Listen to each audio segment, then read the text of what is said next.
ముఖ్యమంత్రి వైఎస్ జగన్ నేడు పల్నాడులో పర్యటించనున్నారు. ప్రభుత్వం ప్రతిష్టాత్మకంగా భావిస్తున్న వరికపుడిసెల ప్రాజెక్టుకు సీఎం శంకుస్థాపన చేయనున్నారు. దాదాపు 340.26 కోట్లతో జరగబోయే పనులకు బుధవారం ముఖ్యమంత్రి జగన్ శంకుస్థాపన చేయనున్నారు. పల్నాడు ప్రజల 6 దశాబ్దాల స్వప్నం వరికపుడిసెల ఎత్తిపోతలను సాకారం చేసేందుకు ముఖ్యమంత్రి వైఎస్ జగన్మోహన్ రెడ్డి నడుం బిగించారు. ఇందుకోసం నేడు మాచర్లలో పర్యటించనున్నారు. ప్రభుత్వం ప్రతిష్టాత్మకంగా భావిస్తున్న వరికపుడిసెల ప్రాజెక్టుకు శంకుస్థాపన చేస్తారు. మాచర్ల షెడ్యూల్ ప్రకారం ఉదయం 10 గంటల ప్రాంతంలో తాడేపల్లి నివాసం నుంచి బయలుదేరి మాచర్ల చేరుకుంటారు సీఎం జగన్. మాచర్లలో చెన్నకేశవ కాలనీ ఎదురుగా ఏర్పాటు చేసిన బహిరంగ సభాస్థలి వద్ద ప్రాజెక్టుకు శంకుస్థాపన చేస్తారు. అనంతరం అక్కడే ఏర్పాటు చేసే బహిరంగ సభలో ప్రసంగించి తిరిగి మధ్యాహ్నం తాడేపల్లికి చేరుకుంటారు.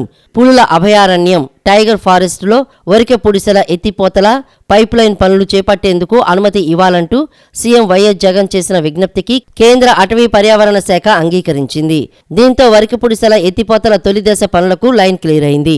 దాదాపు 340.26 కోట్లతో జరగబోయే పనులకు బుధవారం సీఎం జగన్ శంకుస్థాపన చేయనున్నారు. తొలి దశ పనులను యుద్ధ ప్రాతిపదికన పూర్తి చేసి అధునాతన పైప్డ్ ఇరిగేషన్ పూర్తిగా పైప్లైన్ ద్వారా 24,900 ఎకరాలకు నీళ్లందించే దిశగా అడుగులు వేస్తోంది జగనన్న ప్రభుత్వం. కౌలు రైతులకు ఏటా 20,000 రూపాయల చొప్పున అన్నదాత పథకం పేరిట ఆర్థిక సాయం చేయాలని టీడీపీ జనసేన ఉమ్మడి మేనిఫెస్టో కమిటీ నిర్ణయించింది. యువత ఉద్యోగ ఉపాధి కల్పనకు అధిక ప్రాధాన్యం ఇచ్చి రాష్ట్రాభివృద్ధి తమ ప్రధాన అంశమని ప్రకటించాయి. మొత్తం 11 అంశాలతో ఉమ్మడి మినీ మేనిఫెస్టోను ప్రకటించిన రెండు పార్టీలు త్వరలోనే పూర్తిస్థాయి మేనిఫెస్టో రూపకల్పన దిశగా కసరత్తు ముమ్మరం చేశాయి. తెలుగుదేశం పార్టీ కేంద్ర కార్యాలయం ఎన్టీఆర్ భవన్లో జరిగిన టీడీపీ జనసేన ఉమ్మడి మేనిఫెస్టో కమిటీ తొలి సమావేశంలో కీలక నిర్ణయాలు తీసుకున్నారు. ఇప్పటికే తెలుగుదేశం ప్రకటించిన సూపర్ 6 పథకాలకు అదనంగా జనసేన ప్రతిపాదించిన 5 అంశాలను జతచేసి మొత్తం 11 అంశాలతో మినీ మేనిఫెస్టో ప్రకటించారు. జనసేన మొత్తం 6 అంశాలు ప్రతిపాదించగా అందులో రైతులు యువతకు సంబంధించి పలు ఉమ్మడి అంశాలు సమాంతరంగా ఉన్నందున మొత్తం 11 అంశాలుగా మినీ మేనిఫెస్టోను ఖరారు చేశారు.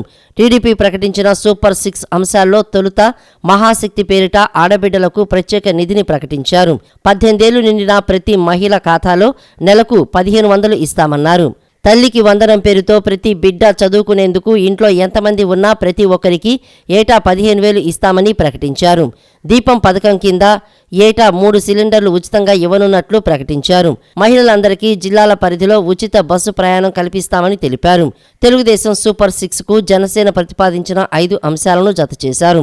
సౌభాగ్య పదం పేరిట చిన్న మధ్యతరహా పరిశ్రమలు, అంకుర సంస్థలను స్థాపించే యువతకు ప్రాజెక్టు వ్యయంలో 20% లేదా గరిష్టంగా 10 లక్షల వరకు ప్రభుత్వం నుంచి ఆర్థిక సాయం అందిస్తారు. ఉచిత ఇసుక విధానం పునరుద్ధరించి పేదవాడి సొంత ఇంటి కలను నెరవేర్చడంతో పాటు నిర్మాణ రంగాన్ని ఆదుకుంటామన్నారు. ఆంధ్రప్రదేశ్కు అమరావతి ఏకైక రాజధానిని తేల్చి చెప్పారు. విద్యార్థి దశ నుంచే మధుమేహ వ్యాధి పట్ల అవగాహన కలిగి ఉండాలని హైకోర్టు న్యాయమూర్తి జస్టిస్ జయసూర్య, ప్రముఖ హాస్య నటుడు పద్మశ్రీ డాక్టర్ బ్రహ్మానందం సూచించారు.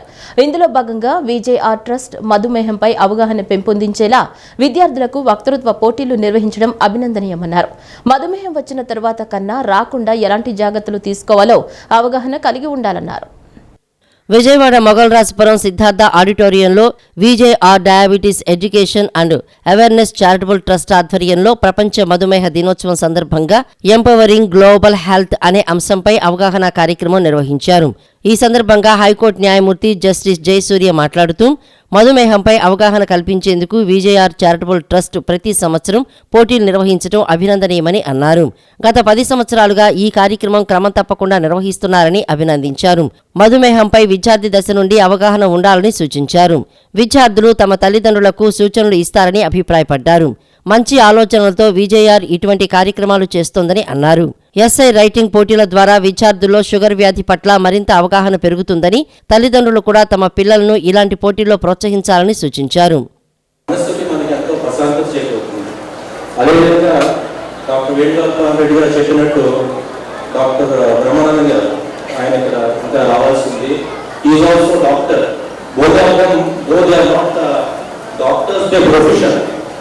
with their contribution to the society, like ఆయన సాహిత్యం ద్వారా కానివ్వండి, హాస్య బ్రహ్మ మనందరం బ్రహ్మానంద జాతి చేస్తూ ఉంటాం. ఆయన హాస్యంతో కానీ మనకున్న బలి ఒత్తిడి కావచ్చు, వేరే ఒత్తిడి కావచ్చు, వాళ్ళందరూ సొసైటీకి they are also rendering the services. అనంతరం ప్రముఖ హాస్య నటుడు పద్మశ్రీ డాక్టర్ బ్రహ్మానందం మాట్లాడుతూ భారతదేశంలో డయాబెటీస్ అనేది పేదరికం, అవగాహన లేమి, లెక్కలేనితనం ఈ 3 కారణాల వల్ల వస్తోందని చెప్పారు. మధుమేహం వచ్చిన వారు తప్పనిసరిగా మందులు వాడాలని సూచించారు. మధుమేహం వచ్చిన తర్వాత కన్నా రాకుండా ఎలాంటి జాగ్రత్తలు తీసుకోవాలో అవగాహన కలిగి ఉండాలన్నారు. వాస్తు వల్ల ఉపయోగం ఉందా, వాస్తు వల్ల నష్టం ఉందా అనేది పక్కన పెడితే హాస్పిటల్లో జనం ఎవరు పేషెంట్ పెరగడం గొప్ప కాదు కదా, పేషెంట్ తగ్గిపోయినా సరే తగ్గించుకుని పోవటం గొప్ప. అటువంటిది ఇలాగా ఈరోజు ఇక్కడ జరిగినటువంటి ముఖ్యంగా ఈ డే, ఈ వరల్డ్ డయాబెటిక్ డే సందర్భంగా ఇలాంటి కార్యక్రమం నిర్వహించి ఒక అద్భుతమైనటువంటి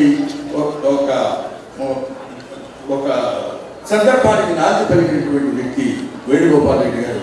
ముఖ్యంగా ఇది అప్రిషియేట్ చేయాల్సినటువంటి విషయం ఏంటంటే చిన్నపిల్లలకి అప్పుడే వికసిస్తున్నటువంటి బ్రెయిన్స్లో చక్కెర వ్యాధి యొక్క లక్షణాలు, వాటిని జాగ్రత్తగా తెలియపరిచి ఆ లక్షణాలు ఎలా అయితే ఉన్నాయో దానిని ఏ రకమైనటువంటి అశ్రద్ధ చేయకుండా డాక్టర్ దగ్గరికి వెళ్ళి మనం చూపించుకుంటే ఇది సహజీవనం చేస్తుంటే పంచకళ్యాణి గుణంలాగా మనం హాయిగా దాని మీద స్వారీ చేయొచ్చును అని.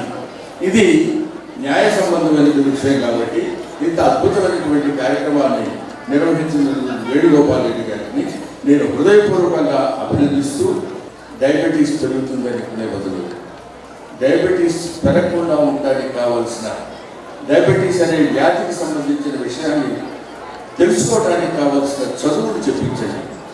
Educate the country. దానికి ఒకవేళ అది పొరపాటున మన శరీరంలో ప్రవేశిస్తే దాన్ని నయం చేసుకోవడానికి కావాల్సినటువంటి ధనాన్ని పెంచేటువంటి ఏర్పాటు చేయండి. Increase the finance of India. అనంతరం డాక్టర్ విజయహార్ మాట్లాడుతూ షుగర్ వ్యాధిపై విద్యార్థి దశ నుండే అవగాహన కల్పించేందుకు విద్యార్థులకు వివిధ రకాల పోటీలు నిర్వహించినట్లు తెలిపారు. సుమారు 55,000 మంది విద్యార్థులు పాల్గొన్నారని, పోటీలో పాల్గొన్న 3,000 మంది విజేతలకు బహుమతులు అందించడం జరుగుతుందన్నారు.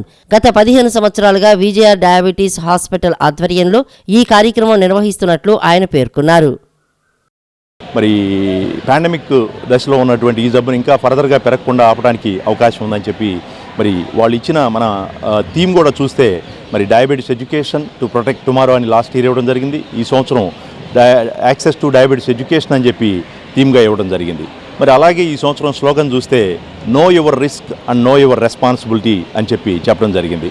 సో మధుమేహ వ్యాధి కానీ ఏదైనా లైఫ్ స్టైల్ రిలేటెడ్ డిజార్డర్స్లో మరి ఈ అవేర్నెస్ అనేది ప్రధాన భూమిక పోషిస్తుంది. ఎందుకంటే ఒక జబ్బు ఎలా వస్తుంది, దాన్ని రాకుండా ఎలాంటి నివారణ చర్యలు పాటించాలి, మరి వచ్చిన తర్వాత దాన్ని ఎలా ఎఫెక్టివ్గా మేనేజ్ చేసుకోవాలి అనేది కనుక వారిలో అవగాహన మనం కల్పించగలిగితే తద్వారా వారు పూర్తి జీవితకాలాన్ని మరి ఆస్వాదించడానికి అవకాశం ఉంది.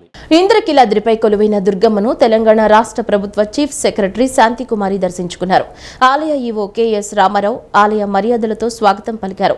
అనంతరం సిఎస్ అమ్మవారి పంచహారతుల సేవలో పాల్గొన్నారు. అనంతరం వీరికి ఆలయ వేద పండితులు వేదాశీర్వచనం చేయగా ఆలయ కార్యనిర్వహణాధికారి అమ్మవారి ప్రసాదములు, శేషవస్త్రం, చిత్రపటం అందజేశారు.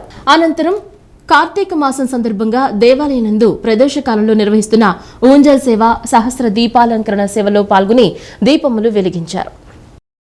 రాష్ట్రంలో ఓటర్లను ప్రభావితం చేసేందుకు అనేక కార్యక్రమాలు జరుగుతున్నాయని సిటిజన్స్ ఫర్ డెమోక్రసీ సంస్థ ప్రధాన కార్యదర్శి, రాష్ట్ర మాజీ ఎన్నికల కమిషనర్ నిమ్మగడ్డ రమేష్ అన్నారు.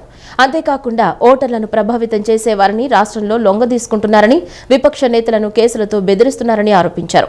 ప్రజలు ప్రలోభాలకు లొంగకుండా ఓటయ్యారని విజ్ఞప్తి చేశారు. రాష్ట్రంలో ఓటర్లను ప్రభావితం చేసే ప్రయత్నాలు జరుగుతున్నాయని సిటిజన్స్ ఫర్ డెమోక్రసీ ఆందోళన వ్యక్తం చేసింది.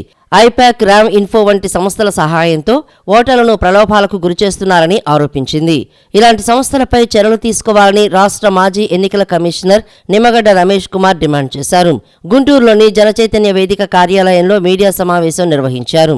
దుర్బుద్ధితో ఫామ్ 7 దరఖాస్తు చేస్తే చట్టరీత్యా శిక్షార్హులవుతారని నిమ్మగడ్డ హెచ్చరించారు.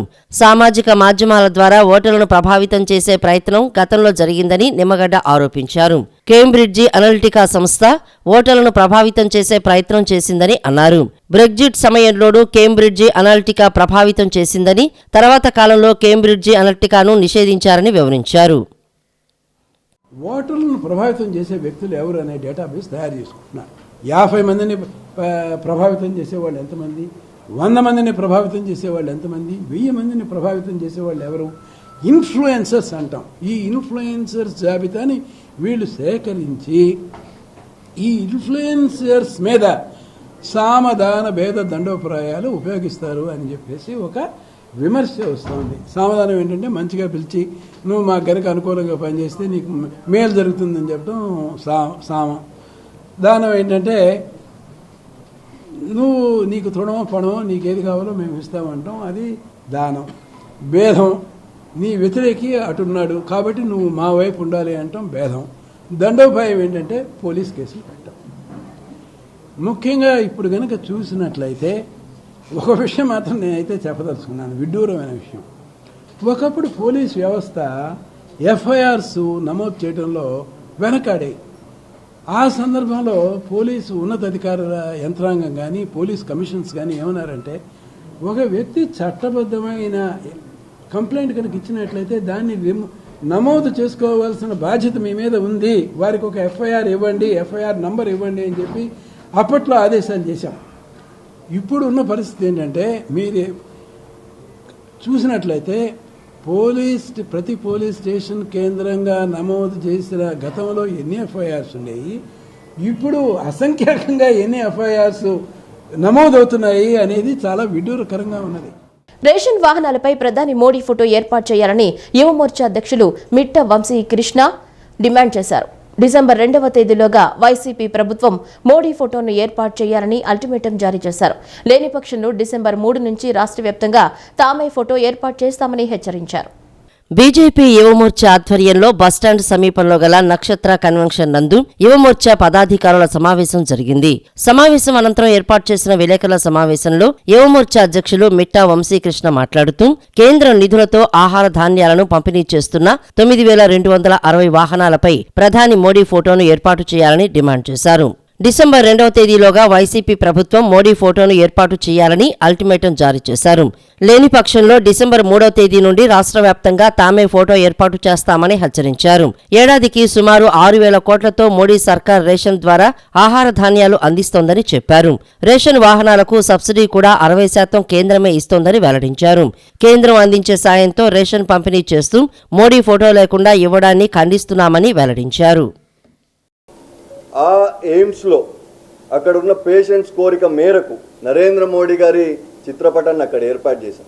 ఎందుకంటే అక్కడ కొద్దిమంది వైసీపీ నాయకులు ఆరోగ్యశ్రీ అని కానీ అవి ఇవి అని చెప్పి రాజశేఖర రెడ్డి గారి బొమ్మ కానీ లేకుంటే జగన్మోహన్ రెడ్డి గారి బొమ్మ పెట్టడం జరిగింది. అయితే కొద్దిమంది ప్రజలు పేద సామాన్యులు ఏదైతే ఉన్నారో వాళ్ళందరూ కూడా, సార్ నరేంద్ర మోడీ ఇచ్చారనేది మాకు తెలుసు, బీజేపీ ప్రభుత్వం ఇచ్చిందని తెలుసు, మీరు చేస్తే ఫోటో వాళ్ళది ఉండడం ఏంటి సార్, పని మీరు చేస్తే స్టిక్కర్ ఉండే జగన్మోహన్ రెడ్డిది ఎందుకు సార్ అని వాళ్ళ కోరిక కోరితే వాళ్ళ కోరికను తీర్చే విధంగా నరేంద్ర మోడీ గారు 6 అడుగుల చిత్రపటాన్ని భారతీయ జనతా యువమోర్చా అక్కడ ఏర్పాటు చేయడం జరిగింది. సో దాంట్లో మరొక భాగంలోనే జగన్మోహన్ రెడ్డి గారి వైసీపీ ప్రభుత్వానికి సూటిగా ఒకటి చెప్తా ఉన్నాం ఈ సమావేశం నుంచి. రైస్ వ్యాన్స్లో ఏదైతే ఈరోజు రైస్ డిస్ట్రిబ్యూషన్ జరుగుతూ ఉందో అది భారతీయ జనతా పార్టీ యొక్క కేంద్ర ప్రభుత్వం నరేంద్ర మోడీ గారు ఇస్తున్నారు. దీంట్లో ఎటువంటి సందేహం కూడా లేదు. అయితే నరేంద్ర మోడీ గారి ఫోటో ఆ రైస్ వ్యాన్స్ పైన లేదు. సొమ్మొకడిది సోకొకడిది. కాబట్టి దీనిపైన మా కార్యాచరణ ఈరోజు తీసుకోబోతున్నాం. జగన్మోహన్ రెడ్డి గారికి అల్టిమేటం జారీ చేస్తున్నాం. భారతీయ జనతా యువ మోర్చా 2వ తేదీ వరకు మీకు సమయం ఇస్తా ఉన్నాం, డిసెంబర్ 2వ తేదీ వరకు.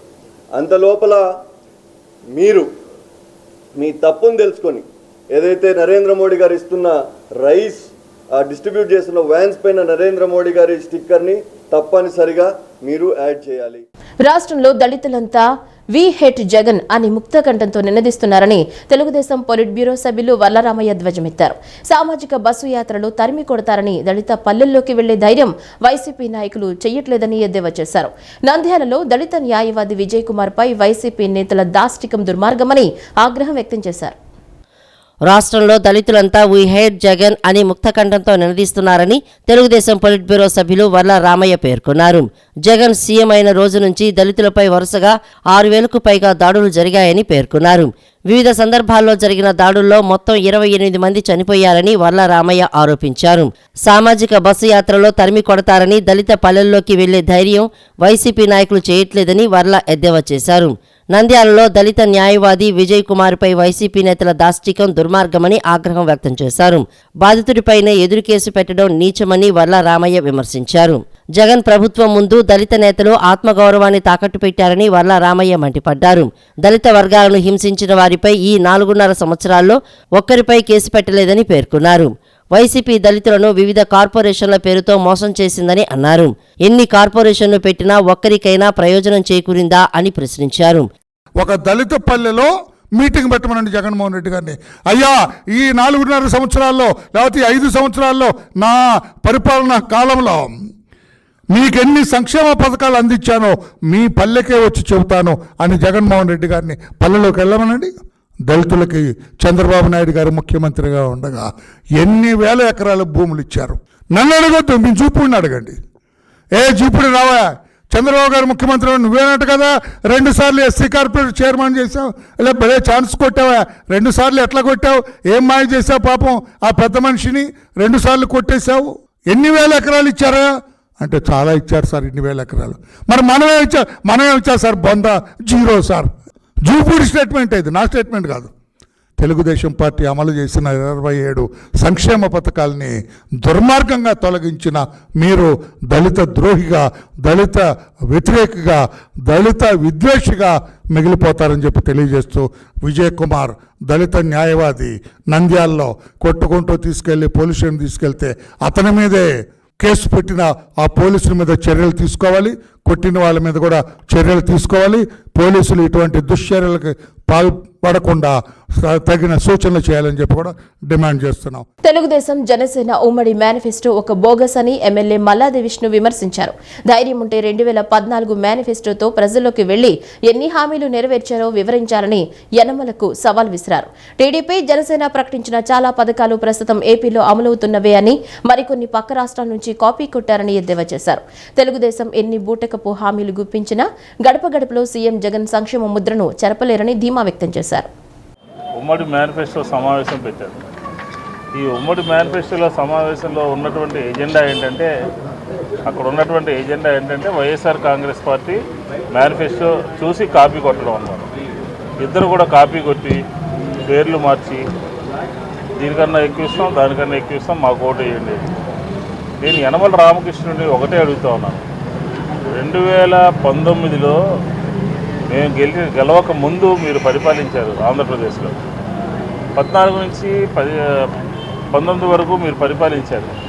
ఈ ఎన్నికల మేనిఫెస్టోలో పెట్టి ఇస్తాము అన్నటువంటి అంశాలు మీరు 14 ఎన్నికల మేనిఫెస్టోలో ఎందుకు పెట్టలేదో యనమల రామకృష్ణుడు కానీ, పవన్ కళ్యాణ్ కానీ, చంద్రబాబు కానీ ఆంధ్రప్రదేశ్ ప్రజలకి చెప్పండి అయ్యా.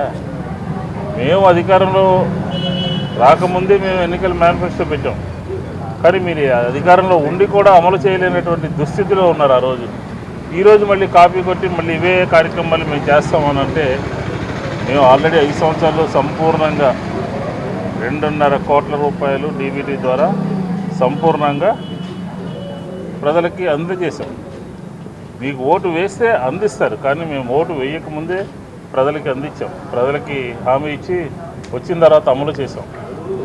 ఇది వైఎస్ఆర్ కాంగ్రెస్ పార్టీ యొక్క ఫిలాసఫీ. కాబట్టి ప్రజల్ని మోసం చేయడం కోసం, ప్రజల్ని మభ్యపెట్టడం కోసం మీ చంద్రబాబు, మీ పవన్ కళ్యాణ్ ఇద్దరు కూడా ఏం చెప్పారు? ఆంధ్రప్రదేశ్ అప్పులైపోతున్నాయి, ఆంధ్రప్రదేశ్ శ్రీలంక అయిపోతుంది, ఆంధ్రప్రదేశ్ కొంపలు అంటుకుంటున్నాయని చెప్పినటువంటి వాళ్ళు ఉమ్మడి మేనిఫెస్టో ఏ ముఖం పెట్టుకుని పేర్లు మార్చి కాపీ కొట్టి మాకన్నా ఎక్కువ ఇస్తారో ప్రజలకు ఏ విధంగా హామీ ఇస్తారో ముందు సమాధానం చెప్పండి. ఇంద్రకీలాద్రిపై కొలువైన కనకదుర్గమ్మ అమ్మవారు గాజుల అలంకారంతో భక్తులకు దర్శనమిస్తున్నారు. కార్తీక మాసం 2వ రోజున జగన్మాతకు గాజుల అలంకారం చేయడం ఆనవాయితీగా వస్తోంది. అమ్మవారి మూల విరాట్తో పాటు ఉపాలయాలను వివిధ రంగుల గాజులతో సర్వాంగ సుందరంగా తీర్చిదిద్దారు. ఈ గాజులను దేవస్థానానికి దాతలు అందజేశారు. వివిధ రంగుల గాజుల అలంకరణతో సౌభాగ్యవతిగా వెలిగిపోతున్న దుర్గమ్మను భక్తులు తెల్లవారుజాము నుంచే ప్రత్యేక పూజలు నిర్వహించి దర్శించుకుంటున్నారు. అమ్మలగన్న అమ్మ దుర్గమ్మ గాజుల అలంకారంతో ఇంద్రకీలాద్రిపై భక్తులకు దర్శనమిస్తున్నారు. కార్తీక మాసం 2వ రోజున జగన్మాతకు గాజుల అలంకారం చేయటం ఆనవాయితీగా వస్తుంది. ఈసారి కూడా భారీ ఎత్తున గాజులపై అమ్మవారి మందిరాన్ని అలంకరించారు. వివిధ రంగుల గాజుల అలంకరణతో సౌభాగ్యవతిగా వెలిగిపోతున్న దుర్గమ్మకు భక్తులు తెల్లవారుజాము నుంచే ప్రత్యేక పూజలు నిర్వహించి దర్శించుకుంటున్నారు. అమ్మవారి మూల విరాట్తో పాటు ఉపాలయాలను వివిధ రంగుల గాజులతో సర్వాంగ సుందరంగా తీర్చిదిద్దారు. ఈ గాజులను దేవస్థానానికి దాతలు అందజేశారు. కార్తీక శుద్ధ ద్వితీయ రోజున యమద్వితీయ అని, భగినీ ద్వితీయ అని చెప్పి సోదరికి ఎంతో ప్రాముఖ్యతనిచ్చేటువంటి ఈరోజు దుర్గా అమ్మవారికి గాజుల అలంకరణ అనే కార్యక్రమాన్ని అత్యంత వైభవపేతంగా ఈ దేవాలయంలో జరుగుతుంది. ఈ భగినీ ద్వితీయ అనేటువంటిది అలాగే యమద్వితీయ అని కూడా అంటారు. యమునాదేవి యమధర్మరాజు సోదరి. ఆవిడ ఎంతో ప్రేమగా యమధర్మరాజుని తన ఇంటికి భోజనానికి పిలిచి ఆయనకి ఆతిథ్యం ఇచ్చిన రోజు కాబట్టి ఈ రోజున యమద్వితీయ అని, భగినీ ద్వితీయ అని చెప్పి మనం చెప్పుకుంటాం. ప్రతి ఒక్క సోదరుడు కూడా సోదరి ఇంటికి వెళ్ళి ఆమె చేతితోటి భోజనం చేయడమని భగినీ హస్త భోజనం అని ఎంతో విశేషమైనటువంటి రోజు. అటువంటి ఈ రోజున దుర్గా అమ్మవారికి కూడా గాజులు అలంకారం చేయడం అనేది మనం చేస్తున్నాం. ఇది 15వ తారీఖున అమ్మవారికి ఎంతో వైభవపేతంగా అమ్మవారికి గాజులతోటి అలంకారం చేసి అమ్మవారి యొక్క శుభ అనుగ్రహం అందరికీ కలగాలని. విద్యతో పాటు వినయాన్ని బాల్యంలో విద్యార్థులకు నేర్పిస్తే భవిష్యత్తులో మంచి లక్ష్యాలను సాధించగలరని రామవరపాడు సర్పంచ్ వరి శ్రీదేవి అన్నారు. నేటి బాలలే రేపటి పౌరులని, దేశ పురోగతికి వారి భాగస్వామ్యం తప్పనిసరిగా ఉండాలని పిలుపునిచ్చారు. విజయవాడ రూరల్ మండలం రామవరపాడులోని గుంటూరు ఆక్స్ఫర్డ్ స్కూల్లో ఏర్పాటు చేసిన బాలల దినోత్సవ సంబరాలు అంబరాన్ని అంటాయి. ఈ కార్యక్రమానికి ముఖ్య అతిథులుగా రామవరపాడు సర్పంచ్ శ్రీదేవి, ప్రిన్సిపాల్ డి పద్మవాణిలు పాల్గొన్నారు. పండిట్ జవహర్లాల్ నెహ్రూ చిత్రపటానికి పూలమాలలు వేసి నివాళులు అర్పించి ఆయన దేశానికి చేసిన సేవలను గుర్తు చేసుకున్నారు. బాలల దినోత్సవం సందర్భంగా పాఠశాల విద్యార్థులకు నిర్వహించిన పోటీల్లో ఉత్తమ ప్రతిభ కనపరిచిన విద్యార్థులకు బహుమతులు అందజేశారు. సర్పంచి వరి శ్రీదేవి మాట్లాడుతూ రామవరపాడులో ఇలాంటి ఆక్స్ఫర్డ్ స్కూలు ఉండటం ఎంతో గర్వకారణమని అన్నారు. భారతదేశ తొలి ప్రధానమంత్రి పండిట్ జవహర్లాల్ నెహ్రూ పుట్టినరోజు పురస్కరించుకుని దేశవ్యాప్తంగా ప్రతి ఏడాది నవంబర్ 14న బాలల దినోత్సవాన్ని ఎంతో ఘనంగా జరుపుకుంటామని సర్పంచి వరి శ్రీదేవి తెలిపారు. బాల్యం దశలోనే విద్యార్థులకు విద్యతో పాటు వినయాన్ని నేర్పిస్తే భవిష్యత్తులో వారు మంచి లక్ష్యాలను సాధించగలరని సర్పంచి వరి శ్రీదేవి ఆశాభావం వ్యక్తం చేశారు. హస్త కళాకారుల్లో నైపుణ్యాలను పెంపొందించి వారిని ఆర్థికాభివృద్ధి దిశగా తీసుకువెళ్లడమే కేంద్ర జౌళి మంత్రిత్వ శాఖ భారత ప్రభుత్వం ఉద్దేశమని రీజనల్ అసిస్టెంట్ డైరెక్టర్ అపన్నలక్ష్మి తెలిపారు. హస్త కళాకారులు తయారు చేసిన ఉత్పత్తులను మార్కెటింగ్ సౌకర్యం కల్పించడం ముఖ్య ఉద్దేశమని స్పష్టం చేశారు. కృష్ణా జిల్లా బాపులపాడు మండలం వీరవల్లి కుమ్మర కాలనీలో విజయవాడ హస్తకళా సేవా కేంద్రం, కేంద్ర జౌళి మంత్రిత్వ శాఖ భారత ప్రభుత్వం ఆధ్వర్యంలో శాలివాహన సంఘానికి చెందిన హస్తకళాకారులకు అవగాహన కార్యక్రమం నిర్వహించారు. ఈ కార్యక్రమానికి ముఖ్య అతిథులుగా హస్తకళా సేవా కేంద్రం region assistant director Aparna Lakshmi, mega clustered consultant PD Sudheer కుమార్లు పాల్గొన్నారు. హస్తకళాకారులకు ప్రభుత్వం అందించే పథకాలపై దేశమంతా అవగాహన కల్పిస్తున్నారని, అందులో భాగంగా వీరవల్లి కుమ్మరి కాలనీలో అవగాహన కార్యక్రమాలు ఏర్పాటు చేశామని అపర్ణ లక్ష్మి అన్నారు. హస్తకళాకారులకు తయారీ విధానంలో టెక్నిక్స్ నేర్పించారు. హస్తకళాకారులకు కేంద్ర ప్రభుత్వం తరపున గుర్తింపు కార్డులు ఇచ్చి వారిలో నైపుణ్యాలను పెంపొందించడం, కొత్త డిజైన్స్ తయారు చేయటం, హస్తకళాకారులు తయారు చేసిన ఉత్పత్తులను మార్కెటింగ్ చేయటం, వివిధ పథకాల ద్వారా అన్ని విధాలా వారికి సహకరిస్తామని అసిస్టెంట్ డైరెక్టర్ అపర్ణ లక్ష్మి తెలిపారు. 56వ జాతీయ గ్రంథాలయ వారోత్సవాలు కృష్ణా జిల్లా బాపులపాడు మండలం వీరవల్లిలో ఘనంగా నిర్వహించారు. మాజీ ప్రధాని పండిట్ జవహర్లాల్ నెహ్రూ గ్రంథాలయ పితామహుడు అయ్యంకి వెంకటరమణ చిత్రపటాలకు పూలమాలలు వేసి నివాళులర్పించారు. ముఖ్య అతిథిగా బాపులపాడు ఎంఈఓ బొట్టు సురేష్ కుమార్ పాల్గొని డిపాజిట్ కట్టి ఓ పుస్తకాన్ని తీసుకున్నారు. ఈ కార్యక్రమాన్ని గ్రామ సర్పంచ్ పిల్ల అనిత ప్రారంభించి గ్రంథాలయాల ప్రాముఖ్యత గురించి వివరించారు. గ్రంథాలయ కమిటీ అధ్యక్షులు కోడెబోయిన బాబీ, గ్రంథాలయ అధికారి పి స్వర్ణలతాదేవి, కమిటీ సభ్యులు గూడవల్లి రత్న, సుధాకర్, నందమూరి నాగభూషణ బాబురావు, సచివాలయ కన్వీనర్లు Morla Anjaneyulu, Rayi Sivaparvathi, UP MP school HM Usharani, RPH school exam Mohan Krishna, social welfare Sivanagaraju, engineering assistant Varun, పంచాయతీ సిబ్బంది షేక్ ఖలీసా, వాసబోయిన శివకుమార్, ఏఎన్ఎం కమలకుమారి తదితర గ్రామస్తులు, విద్యార్థిని విద్యార్థులు పాల్గొన్నారు.